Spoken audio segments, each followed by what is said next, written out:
नमस्कार प्रेक्षकांनो, आज आपण पाहणार आहोत ठरलं तर मग मालिकेच्या 6 मार्चचा एपिसोड. आजचा एपिसोड खूपच रंजक आणि सस्पेन्सने भरलेला होता, कारण अखेर अर्जुन आणि सायलीच्या हातात एक असं रहस्य लागलं आहे ज्यामुळे घरात खूप मोठा भूकंप येणार आहे. एपिसोडच्या सुरुवातीला होळीच्या सणाचा आनंद अजूनही घरात सुरू असतो. सगळेजण रंगात न्हाऊन निघालेले असतात आणि गाण्यावर थिरकत देखील असतात. या गर्दीत प्रिया आणि अश्विन दोघेही डान्स करताना दिसतात. वरवर पाहता सगळं अगदी आनंदात चाललेलं असतं, पण अर्जुन आणि सायली मात्र प्रियावर बारकाईने लक्ष ठेवून असतात, कारण त्यांना आधीपासूनच तिच्या वागण्यात काहीतरी संशयास्पद वाटत असतं. दरम्यान संधी मिळताच प्रिया पुन्हा एकदा ब्लड डोनेशन कॅम्पजवळ जाते. तिथे तिने तिच्या नावाचं लेबल काढण्याचा प्रयत्न देखील करते. जणू काही ती काहीतरी लपवण्याचाच प्रयत्न करते, पण तिची ही हालचाल अर्जुन आणि सायलीच्या नजरेतून काही सुटत नाही. अर्जुन सायलीला शांतपणे सांगतो की लेबल बदलूनही काही होणार नाही, कारण सगळी माहिती आधीच डिजिटल रेकॉर्डमध्ये सेव्ह केलेली आहे. इकडे होळीच्या आनंदात अर्जुन आणि सायली एकमेकांना रंग लावतात आणि त्याच्यातला एक सुंदर रोमॅन्टिक क्षण दाखवला जातो. दोघेही थोड्या वेळ सणाचा आनंद घेतात, पण त्यांच्या मनात प्रियाच्या सत्याचा शोध काही उत्सुकता सोडतच नाही. थोड्या वेळाने अर्जुनला मोबाईलवर एक मेसेज येतो. हा मेसेज म्हणजेच प्रियाच्या ब्लड टेस्टचा रिपोर्ट असतो. रिपोर्ट पाहताच अर्जुनच्या चेहऱ्यावरचा आनंद क्षणात गायब होतो. तो सायलीला दाखवतो आणि दोघेही थक्क होतात, कारण त्या रिपोर्टनुसार प्रियाचा रक्तगट AB पॉझिटिव्ह असतो.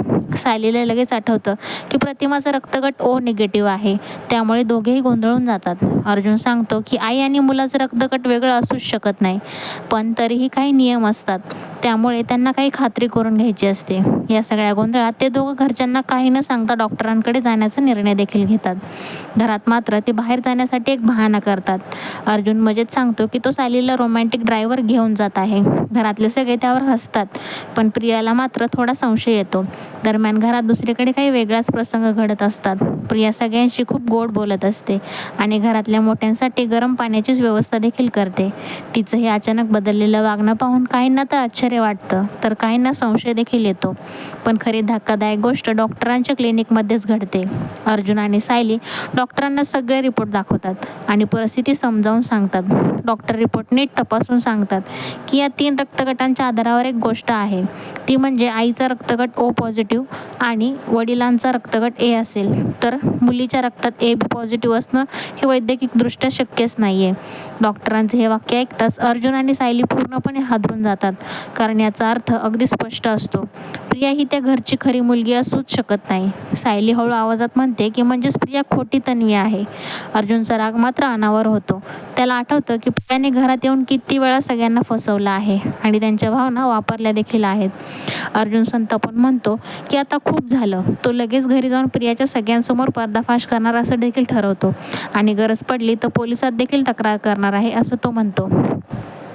सायली मात्र त्याला थोडं शांत राहण्याचाच सल्ला देते, कारण अजूनही प्रियाचा खरा उद्देश काय आहे ते त्यांना समजलेलंच नसतं. आता पुढे काय होणार? अर्जुन खरंच घरी जाऊन प्रियाचं सत्य सगळ्यांसमोर आणणार आहे का? कारण त्याला आता राहावतच नाही आहे. प्रियाचं जे खोटं वागणं आहे ते त्याला आता सहनच होण्यापलीकडे गेलं आहे. आणि आपल्याला आता उद्याच्या भागात तेच कळणार आहे की प्रिया पुन्हा एकदा काहीतरी नवीन खेळ खेळेल का, की काय करेल, हे नक्की जाणून घेऊया. त्यासाठी पुढचा भाग नक्की पहा. भेटूया पुढच्या भागामध्ये. धन्यवाद मंडळी.